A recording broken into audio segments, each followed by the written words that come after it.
श्रीमद् वाल्मीकीय रामायणे बालकांडे दशमः सर्गः। महर्षि वाल्मीकि जी द्वारा विरचित रामायण के बालकांड का यह 10वां सर्ग है। इस सर्ग के पूर्व भाग में हमने देखा था कि किस प्रकार मुनि ऋष्यशृंग को वन से लाने के लिए बहुत सारी महिलाएं उनके आश्रम के पास जाती हैं और जब महर्षि का वे दर्शन करती हैं तब मुनि ऋष्यशृंग उन्हें अपने आश्रम पर लेकर जाते हैं। आइए आगे की कथा का श्रवण करते हैं। प्रतिगृह्यतु तां पूजां सर्वा एव समुत्सुकाः ऋषेर्भीताश्च शीघ्रं तु गमनाय मतिं दधुः। ऋषि की पूजा स्वीकार करके वे सभी वहाँ से चली जाने को उत्सुक हुई। उन्हें विभांडक मुनि का भय लग रहा था, इसीलिए उन्होंने शीघ्र ही वहाँ से चली जाने का विचार किया। अस्माकमपि मुख्यानि फलानि मानि हे द्विज गृहाण विप्रभद्रं ते भक्षयस्व च माचिरम्। वे बोली, ब्रह्मन, हमारे पास भी ये उत्तम उत्तम फल हैं। विप्रवर, इन्हें ग्रहण कीजिए, आपका कल्याण हो। इन फलों को शीघ्र ही खा लीजिए, विलंब न कीजिए। ततस्तास्तं समालिंग्य सर्वा हर्ष समन्विताः मोदकान् प्रददुस्तस्मै भक्ष्यांश्च विविधाच्छुभान्। ऐसा कहकर उन सब ने हर्ष में भरकर ऋषि का आलिंगन किया और उन्हें खाने योग्य भांति भांति के उत्तम पदार्थ तथा बहुत सी मिठाइयाँ दी। तानि चास्वाद्य तेजस्वी फलानीति स्म मन्यते अनास्वादित पूर्वाणि वने नित्य निवासिनाम। उनका रसास्वादन करके उन तेजस्वी ऋषि ने समझा कि ये भी फल हैं, क्योंकि उस दिन के पहले उन्होंने कभी वैसे पदार्थ नहीं खाए थे। भला सदा वन में रहने वालों के लिए वैसी वस्तुओं के स्वाद लेने का अवसर ही कहाँ होता है। आपृच्छ्य च तदा विप्रं व्रतचर्यां निवेद्य च गच्छन्ति स्मापदेशात्ता भीतास्तस्य पितुः स्त्रियः। तत्पश्चात उनके पिता विभांडक मुनि के डर से डरी हुई वे स्त्रियां व्रत और अनुष्ठान की बात बताकर उन ब्राह्मण कुमार से पूछकर उसी बहाने वहाँ से चली गईं।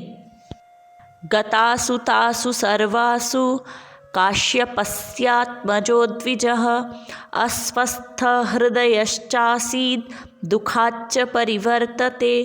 उन सब के चले जाने पर काश्यप कुमार ब्राह्मण ऋष्यशृंग मन ही मन व्याकुल हो उठे और बड़े दुख से इधर उधर टहलने लगे। ततो परेद्युस्तं देश मा जगाम सवीर्यवान् विभाण्डकसुतः श्रीमान् मनसा चिन्तयन्मुहुः मनोज्ञा यत्र ता दृष्टा वारमुख्याः स्वलंकृताः। तदनंतर दूसरे दिन फिर मन से उन्हीं का बारंबार चिंतन करते हुए शक्तिशाली विभांडक कुमार श्रीमान ऋष्यशृंग उसी स्थान पर पहुंच गए जहां पहले दिन उन्होंने वस्त्र और आभूषणों से सजी हुई उन मनोहर रूप वाली वेश्याओं को देखा था। दृष्ट्वैव च ततो विप्र मायान्तं हृष्टमानसाः उपसृत्य ततः सर्वास् तास्तमूचुरिदं वचः एष्याश्रमपदं सौम्य अस्माकमिति चाब्रुवन्। ब्राह्मण ऋष्यशृंग को आते देख तुरंत ही उन वेश्याओं का हृदय प्रसन्नता से खिल उठा। वे सब की सब उनके पास जाकर उनसे इस प्रकार कहने लगी, सौम्य, आओ आज हमारे आश्रम पर चलो। चित्राण्यत्र बहूनि स्युर्मूलानि च फलानि च तत्राप्येष विशेषेण विधिर्हि भविता ध्रुवम्। यद्यपि यहाँ नाना प्रकार के फल मूल बहुत मिलते हैं, तथापि वहाँ भी निश्चय ही इन सब का विशेष रूप से प्रबंध हो सकता है। श्रुत्वा तु वचनं तासां सर्वासां हृदयंगमं गमनाय मतिं चक्रे तं च नन्युस्तथा स्त्रियः। उन सब के मनोहर वचन सुनकर ऋष्यशृंग उनके साथ जाने को तैयार हो गए और वे स्त्रियां उन्हें अंग देश में ले गई। तत्र चानीयमाने तु विप्रे तस्मिन् महात्मनि ववर्ष सहसा देवो जगत प्रह्लादयस्तदा। उन महात्मा ब्राह्मण के अंग देश में आते ही इंद्र ने संपूर्ण जगत को प्रसन्न करते हुए सहसा पानी बरसाना आरंभ कर दिया। वर्षेणैवागतं विप्रं तापसास नराधिपः प्रत्युद्गम्य मुनिं प्रव्व शिरसा च महिं गतः। वर्षा से ही राजा को अनुमान हो गया कि वे तपस्वी ब्राह्मण कुमार आ गए हैं। फिर बड़ी विनय के साथ राजा ने उनकी आगवानी की और पृथ्वी पर मस्तक टेककर उन्हें साष्टांग प्रणाम किया। तो इस प्रकार वैश्यव के माध्यम से ऋष्यशृंग को अंग देश में लाया गया। अर्घ्यं च प्रददौ तस्मै न्यायतः सुसमाहितः वव्रे प्रसादं विप्रेन्द्रा मां विप्रं मन्युराविशेत्। फिर एकाग्रचित्त होकर उन्होंने ऋषि को अर्घ्य निवेदन किया तथा उन विप्र शिरोमणि से वरदान मांगा।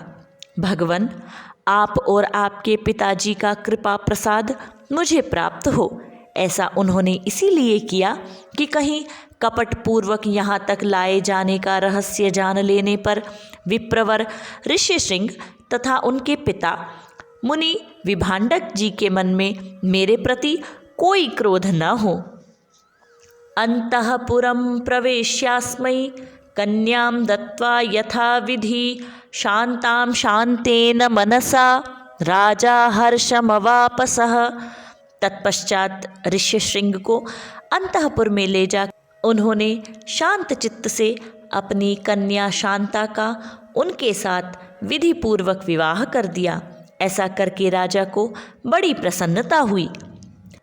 एवं स न्यवसत् तत्र सर्वकामैः सुपूजितः ऋष्यशृंगो महातेजाः शांतया सह भार्यया। इस प्रकार महातेजस्वी ऋष्यशृंग राजा से पूजित हो संपूर्ण मनोवांछित भोग प्राप्त कर अपनी धर्मपत्नी शांता के साथ वहाँ रहने लगे। तो इस प्रकार हमने देखा कि शांता और ऋष्यशृंग का विवाह किस प्रकार हुआ था। इत्यार्षे श्रीमद् रामायणे वाल्मीकीये आदिकाव्ये बालकांडे दशमः सर्गः। इस प्रकार श्री वाल्मीकि निर्मित आर्ष रामायण आदि काव्य के बालकांड में यह 10वां सर्ग पूर्ण हुआ।